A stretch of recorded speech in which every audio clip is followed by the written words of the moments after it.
Hello दोस्तों, स्वागत है एक बार फिर आप सभी का आपके अपने यूट्यूब चैनल पीएस क्लासेस पर, जिस पर आज के इस वीडियो लेक्चर में हम पढ़ेंगे कक्षा 12 विषय रसायन विज्ञान के एक बहुत ही महत्वपूर्ण टॉपिक को स्टैंड, जो आपसे बोर्ड की परीक्षा में 5 नंबर में पूछा जाता है। जी हाँ, आज के इस वीडियो लेक्चर में हम पढ़ेंगे कि प्रयोगशाला में फॉर्मेल्डिहाइड का निर्माण किस प्रकार किया जाता है, और साथ ही साथ पढ़ेंगे बेटा कि फॉर्मेल्डिहाइड के भौतिक गुण क्या होते हैं, रासायनिक गुण क्या होते हैं और इसके उपयोग क्या होते हैं। ठीक है स्टैंड। और साथ ही साथ आज की वीडियो लेक्चर में बेटा ये भी पढ़ेंगे कि फॉर्मेल्डिहाइड की सहायता से यूरोट्रोपिन, ठीक है, किस प्रकार प्राप्त किया जाता है, उसका क्या यूज होता है स्टैंड। ठीक है, ये अलग से भी एग्जाम में पूछा जाता है। ठीक है, और वीडियो के अंदर हम पढ़ेंगे स्टैंड कि फॉर्मेलिन क्या होता है। ये भी क्वेश्चन बेटा एग्जाम में 2 नंबर पूछा जाता है कि फॉर्मेलिन क्या होता है। तो आज के इस वीडियो लेक्चर में स्टैंड सारे जो आपके दिमाग के कन्फ्यूजन होंगे वो आज मेरा वीडियो लेक्चर देखने के बाद आपके दूर हो जाएंगे। और आज का वीडियो लेक्चर बेटा आपकी परीक्षा की दृष्टि से बेटा बहुत ही महत्वपूर्ण लेक्चर है, इसलिए वीडियो लेक्चर को पूरा देखें।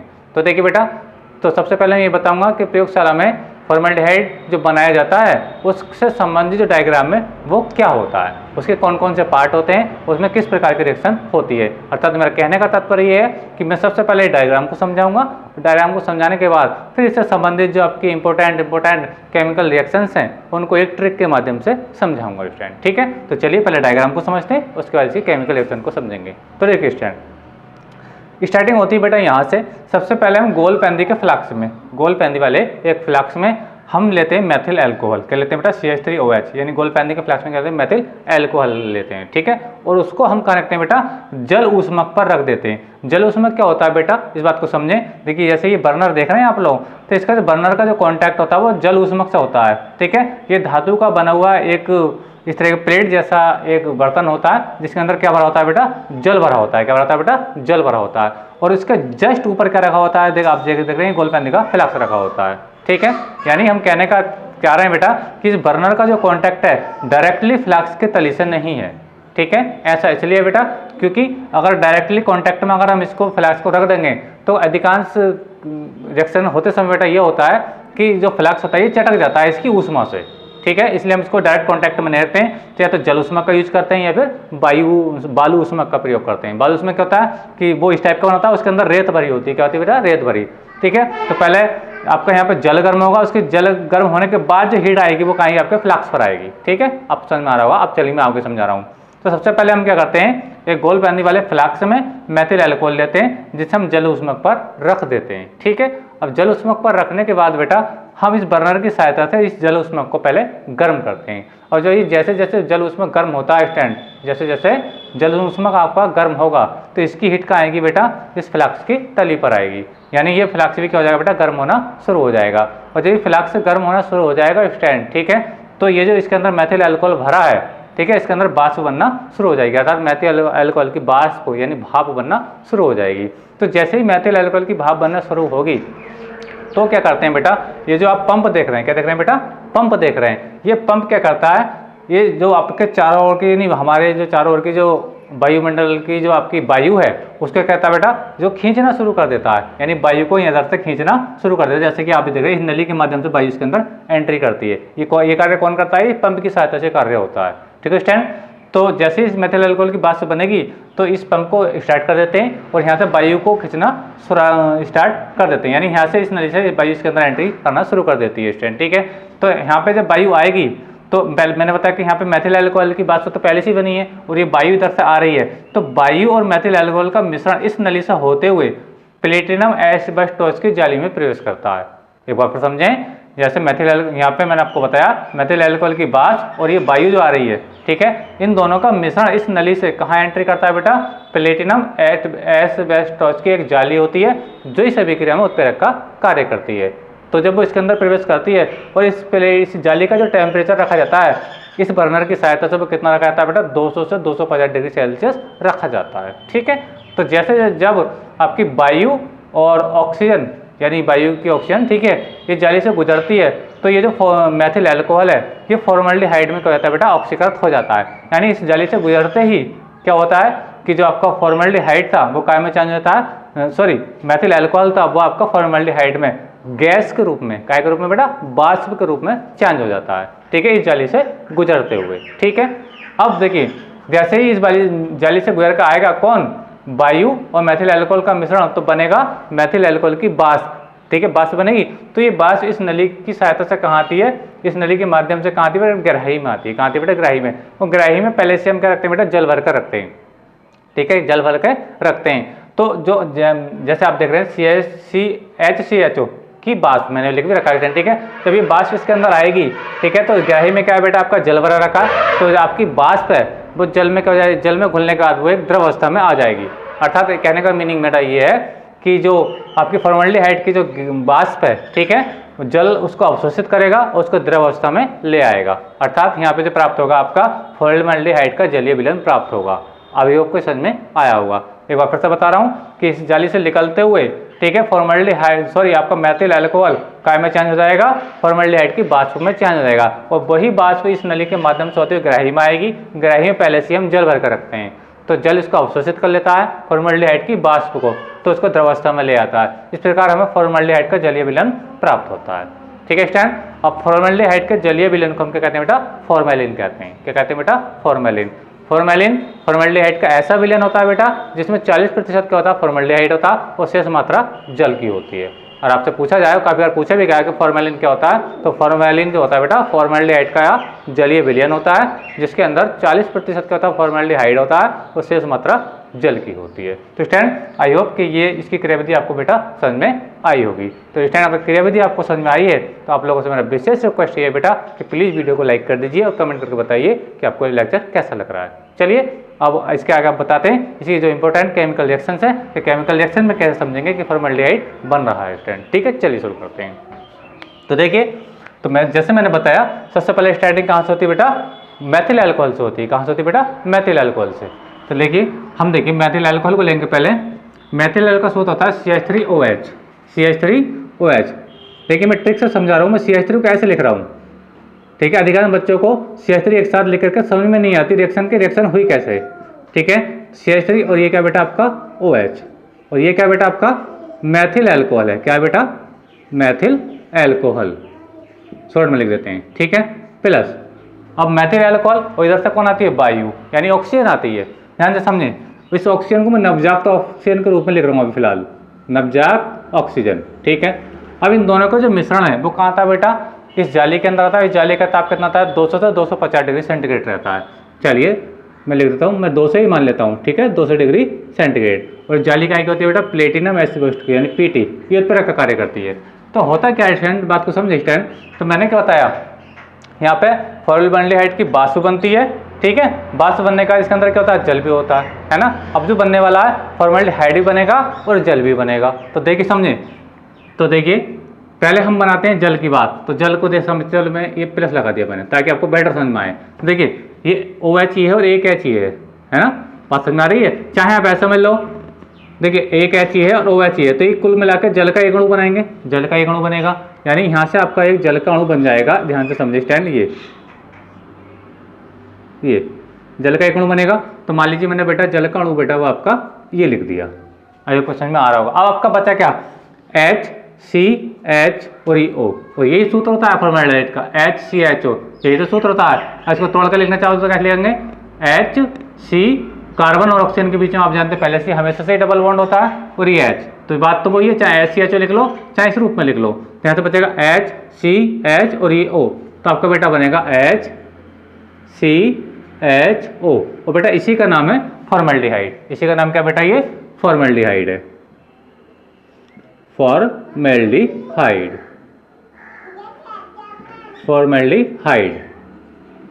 ठीक है स्टैंड। तो आई होप कि रिएक्शन आपको समझ में आई होगी बेटा। अब आपकी बुक्स में क्या होता है बेटा कि यहाँ पर O2 लिखा हुआ होता है। क्या होता है बेटा, O2, उससे भी कोई दिक्कत वाली बात नहीं है। देखिए इसको बैलेंस करके देख लेते हैं।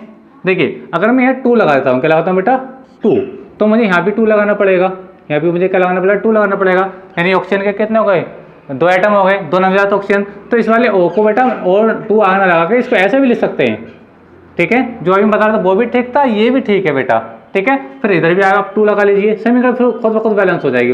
और ये भी यहाँ पे बेटा 2 लगा दीजिए, ठीक है। पहले आप वैसा बना दिए बिल्कुल, और सबके आगे 2 यहाँ पे लगा दीजिए, 2 यहाँ पे लगा दीजिए, 2 यहाँ पे लगा दीजिए, 2 यहाँ पे लगा दीजिए, ठीक है स्टैंड। आई होप की रिएक्शन आपको बेटा 100% आपको समझ में आई होगी स्टैंड, ठीक है। तो ये तो इसकी रिएक्शन थी जो मैंने आपको बताई बेटा। अब आप बात करते हैं इसके भौतिक गुण की, यानी इसकी जो प्रयोगशाला की जो विधि की जो रासायनिक समीकरण थी बेटा वो रिएक्शन, यही वो रिएक्शन है स्टूडेंट। ठीक है, अब बात करते हैं इसके भौतिक गुण, फिजिकल प्रॉपर्टीज क्या होती हैं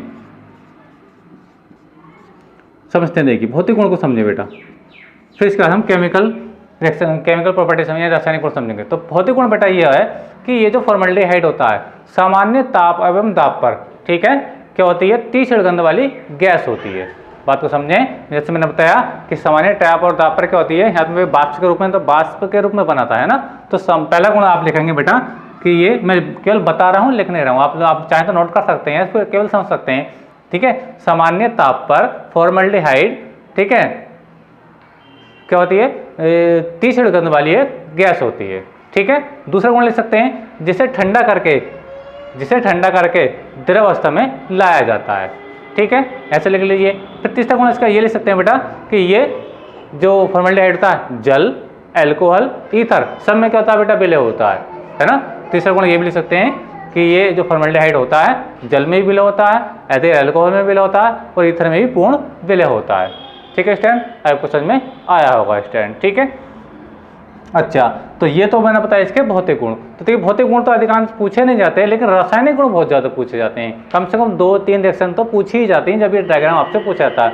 लेकिन अब मैं वो 2-3 रिएक्शन बता रहा हूँ जब ये एग्जाम में आपसे पूछा गया है, इसके साथ जो इंपॉर्टेंट रिएक्शन पूछी जाती हैं केवल उन्हीं को मैं रासायनिक गुण में ऐड करने वाला हूँ। ठीक है, अब मैं जब रासायनिक गुण पढ़ाऊंगा तो इसकी सबसे महत्वपूर्ण रिएक्शन पढ़ाऊंगा, किसकी, फॉर्मल्डिहाइड की। ठीक है, तो सबसे पहले नंबर पर हम पढ़ेंगे फॉर्मल्डिहाइड की हाइड्रोजन साइनाइड यानी HCN से अभिक्रिया। ठीक है, चलिए रासायनिक गुण, तो इसको मैं हटा देता हूँ। ठीक है, अब रासायनिक गुण हेडिंग डालेंगे, रासायनिक गुण, रासायनिक शॉर्ट में लिखता हूँ गुण यानी केमिकल प्रॉपर्टीज। ठीक है, पहला जो हम लिखेंगे बेटा HCN से अभिक्रिया, HCN से अभिक्रिया क्या बनेगा, यहां बनता है बेटा आपका फॉर्मल्डिहाइड साइनोहाइड्रिन। क्या बनता है, फॉर्मल्डिहाइड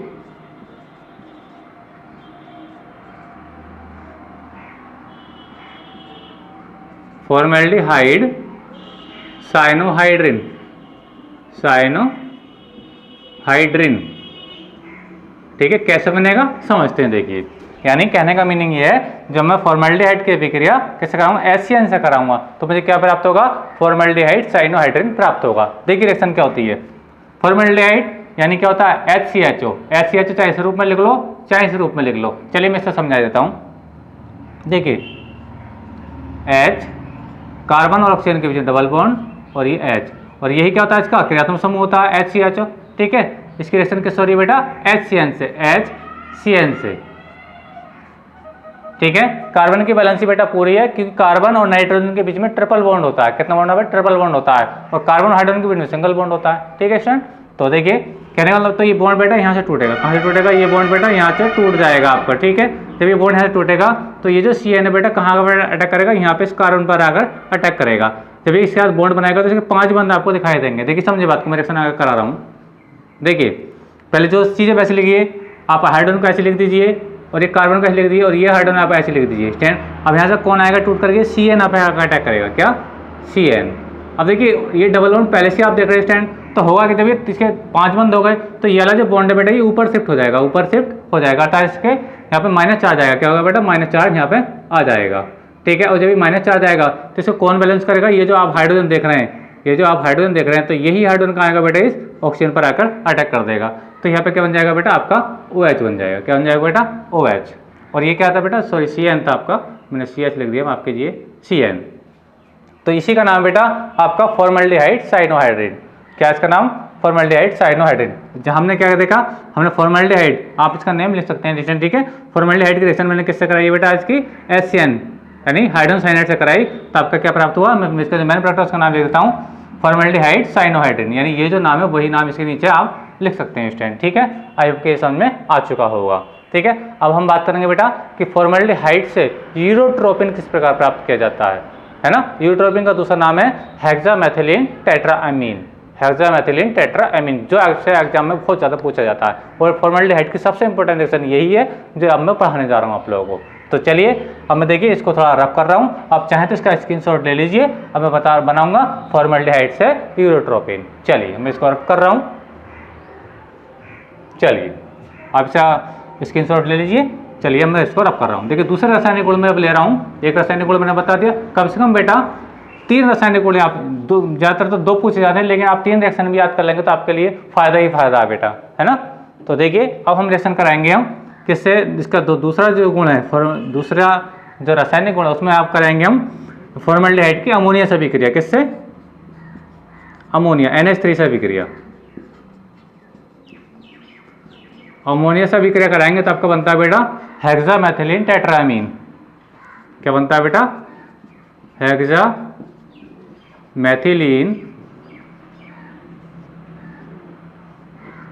टेट्रामीन, ठीक है। और इसी को कहते हैं हम यूरोट्रोपिन, यूरोट्रोपिन ये, ठीक है। यानी कहने का मीनिंग मेरा ये है कि जब हम फॉर्मल्डिहाइड की यानी जो हमने बनाया है उसकी अभिक्रिया हम कैसे करा रहे हैं, NH3 से कराएंगे तो हेक्सामेथिलीन टेट्रामीन क्या बनेगा? यूरोट्रोपिन बनेगा, जो एक औषधि के रूप में यूज किया जाता है। और औषधि क्या? ये मूत्र रोग, जिन लोगों को मूत्र या किसी भी व्यक्ति को मूत्र रोग से संबंधित यानी कोई परेशानी हो जाती है तो उस यहाँ पे ये औषधि का काम करता है। कौन? यूरोट्रोपिन। याद रखना, कई बार पूछा गया कि यूरोट्रोपिन किस काम आता है, यूरोट्रोपिन का उपयोग क्या आता है, याद रखना औषधि के रूप में। और उसका क्या रोग है? रोग होगा मूत्र रोग। मूत्र रोग से संबंधित को हम मेडिसिन के रूप में यूज करते हैं स्टूडेंट, ठीक है। चलिए कैसे रिएक्शन होती है, तो सबसे पहले फिर से वही बात, फॉर्मल्डिहाइड। फॉर्मल्डिहाइड की रिएक्शन पढ़ा तो फॉर्मल्डिहाइड तो लिखना ही पड़ेगा, HCHO फॉर्मल्डिहाइड है प्लस, इसकी रिएक्शन कराएंगे हम NH3 से। किससे कराएंगे बेटा?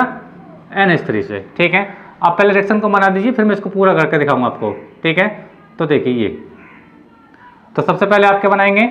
हेक्सामेथिलीन टेट्रामीन, उसका मैं सूत्र लिख देता हूँ, वो होता है